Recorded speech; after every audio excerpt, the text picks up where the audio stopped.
Hello dear students, we are going to start the poem A Roadside Stand. From the beginning, the little old house was out with a little leaf shed in front at the edge of the road where the traffic sped. कवि कहता है कि एक छोटा पुराना घर जिसके साथ नया छोटा छप्पर सड़क के किनारे पर था जहां से ट्रैफिक तेजी से जाती थी। यानी कहता है कि एक छोटा सा खोखा छोटे घरों वालों ने घर के सामने सड़क के किनारे बनाया जहां पर यातायात तेजी से चलता है। Next line, a roadside stand that too pathetically pled it would not be fair to say for a dole of bread. कवि का कहने का तात्पर्य है कि एक सड़क के किनारे पर स्टैंड जो इतना दयनीय रूप से आग्रह करता था, अर्थात उसमें बैठा दुकानदार कुछ खरीदने के लिए आग्रह कर रहा था, यह कहना सही नहीं होगा कि वह एक रोटी की भीख मांग रहा था। But for some of the money the cash whose flow spots. कवि कहता है कि परंतु वह कुछ पैसे की उम्मीद कर रहा था, नगद वह पैसा जो शहर के फूलों को मुरझाने से बचाता है।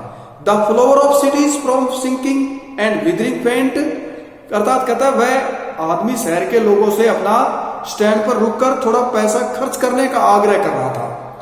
तो कवि का कहने का मतलब है कि बड़ी करुणा से प्रार्थना करता है, यह कहना ठीक नहीं होगा कि वह रोटी की भीख मांगता है, बल्कि वह नगद धन चाहता है जो नगर और रूपी फूलों को सहारा देता है, जिसके बहने से वे मुरझाने तथा मरने से बचती हैं।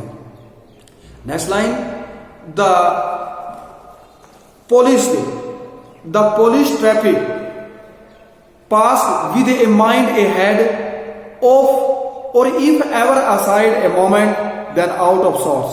कहते हैं चमचमाती ट्रैफिक आगे ध्यान रखते हुए भागी जा रही थी, और ये कहता है कि और उसमें बैठा आदमी यदि एक बार खिड़की से बाहर देखना भी था तो कहता है at having the landscape marred with the artless paint.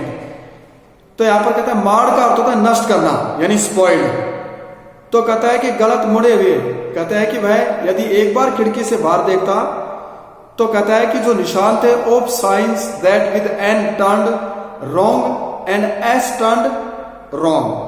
तो कहता है कि यदि एक बार खिड़की से बाहर देखता भी था तो गलत मुड़े हुए एन और एस वाले कलाहीन रंगों वाले बोर्डों द्वारा उसकी क्या करती थी, offer the sale build berries in wooden quartz.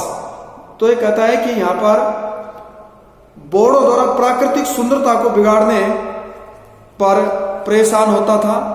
इस प्रकार से कवि कहता है कि चमकता हुआ यातायात अपनी ध्यान से सीधा चलता जाता था, तथा अगर वह एक पल के लिए भी दाएं बाएं तरफ देखते तो थोड़ा झुंझलाकर भूदृश्य को अनाड़ीपन से एन और एस की उल्टी तरफ मोड़कर खराब किया हुआ था।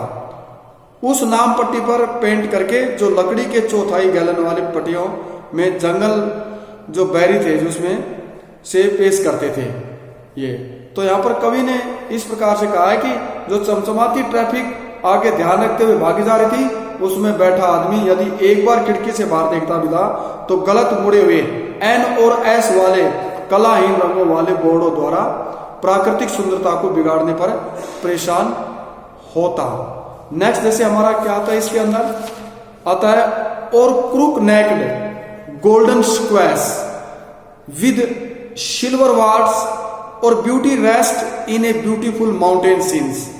कहता है कि क्रूक नेक होता है मुड़ी गर्दन, सिक्वेस एक प्रकार का कद्दू। तो कहता है कि सुनहरी कद्दू जिन पर चांदी जैसे